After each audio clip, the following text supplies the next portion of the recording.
How you doing? Yeah, it's me, Marky Mark. Where's the drugs, huh? Huh? Where the drugs? Where's the cash? I know you know where the cash is, because you're not a cop. I'm the cop. You're not the cop, okay? Come on, take an interest in science.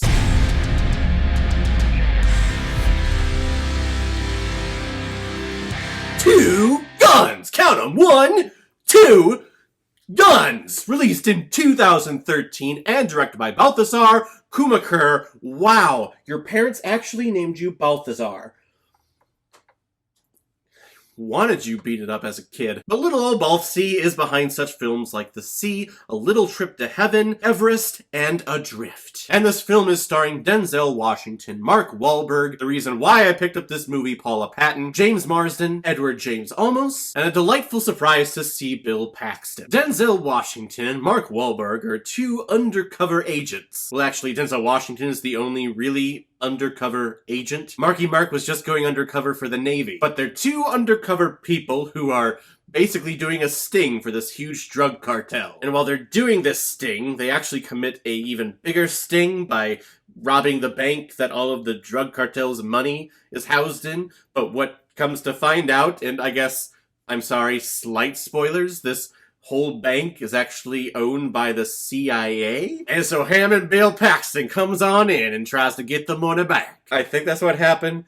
This plot is so convoluted and so just over the top. You're making this way more complicated than it needs to be that it was almost a turnoff for me. The only thing that kept me sticking around is Denzel Washington and Marky Mark's interplay. Well, also those shots of Paula Patton in the hotel rooms. Those were nice. Those appeal to my heterosexuality. It is one of the most exploitive scenes, though, that I have ever watched. Like, the scene in the hotel room opens up, and the camera is just on a close-up of her bare breasts. Why?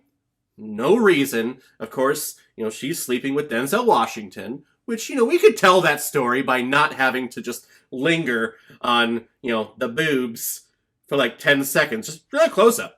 For no reason. I cannot even fathom how it is to be a woman in Hollywood. I feel like things are turning the corner nowadays, but gosh, for the longest time, it's like, are you attractive? Are you willing to get naked? All right, you're in our movie. And let's just film up close. Thinking about it now makes me very uncomfortable. But I'm also a straight guy, so...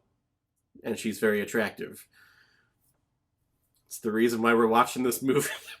But really the big reason why, if this movie is in anyone's collection, or if anyone says that they like this movie, it has to be because of the chemistry between Mark Wahlberg and Denzel Washington. I'm sure they had a script, but I would not be surprised if a lot of their just back and forths, like in the diner, in a car, were just improvised and unscripted. If you told me that I was going to be watching a movie that didn't have a script, but it had Denzel Washington and Marky Mark, I would say, okay, I could still get behind that. Mark Wahlberg plays a really dumb naval officer and ladies' man, pretty much just a big giant douchebag. And Denzel Washington is playing really every badass cop character that he's ever played. Basically his character from Training Day, if he was good.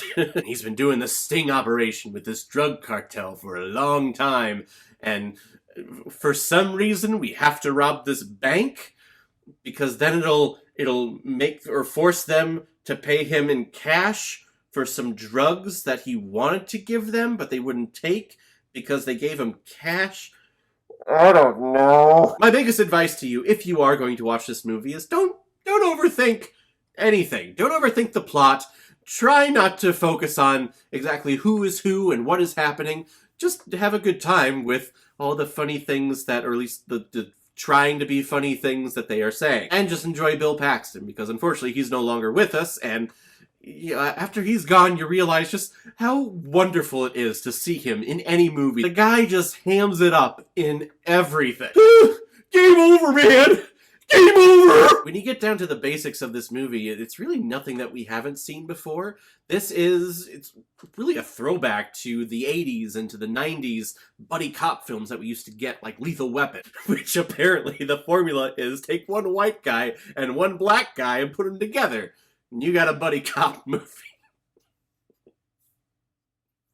I'm laughing, but it's true. You got the young hot shot who never misses, by the way, and you got the old timer who's been doing this for just a little too long. I think the only difference that this film has going for it is that a lot of our top billed actors end up dead. And not dead like in the climax, but no, dead throughout the whole story. And a lot of times it's very shocking. Oh, you're doing them that way.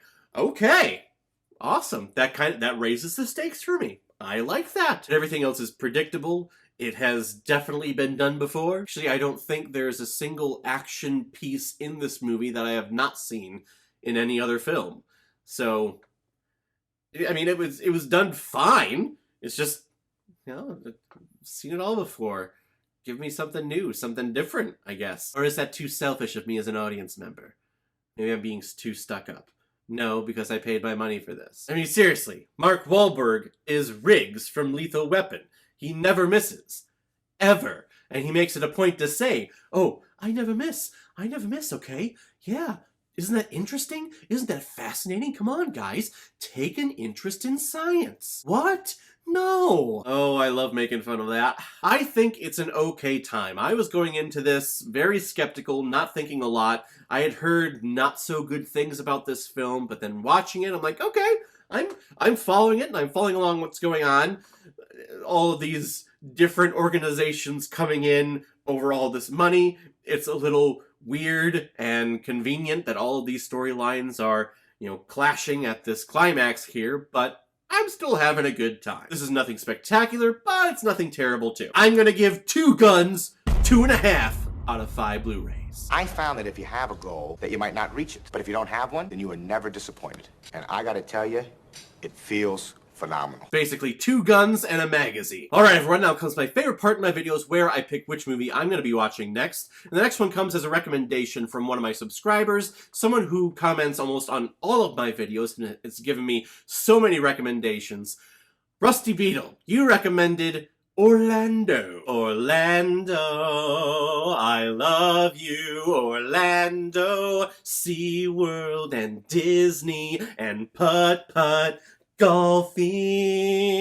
Whenever I hear the word Orlando, I always think of the Broadway musical, The Book of Mormon. My favorite musical of all time. Gosh, you know what?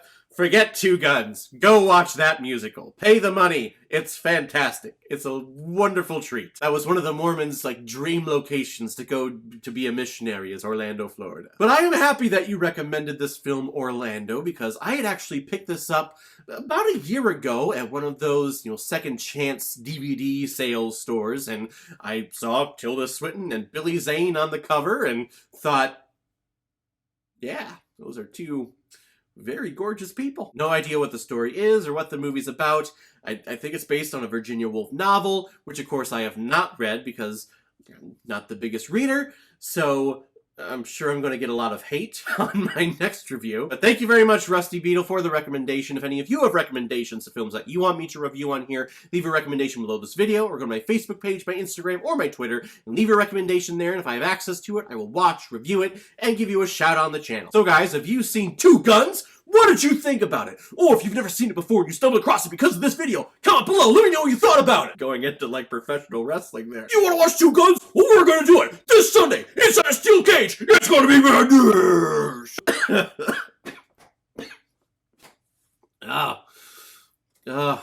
Last little bits of being sick and should not have done that. But as always, if you like what you saw here, if you like my take on movies, then hit the subscribe button. It helps with growing this community and growing this channel. If you have friends, if you have family members, and they haven't come over here yet to hit the subscribe button and to hit the bell so they know the next time I'm releasing my next review, tell them to get their ass over here and frickin' do it! And we are so close to hitting 1,000 subscribers. At the time of this recording, we are at 974 subscribers. Which is insane. We are 26 away from 1,000. Get friends. Get strangers off the streets. Anyone that has a phone, tell them, hey, YouTube, Caleb watches movies. Subscribe. Let's torture him to make him watch Arachnophobia. God, it's gonna happen here soon. So guys, I will see you next time with my review of Orlando. So in the meantime, be well, be good to each other, and go watch a movie. Take care, guys.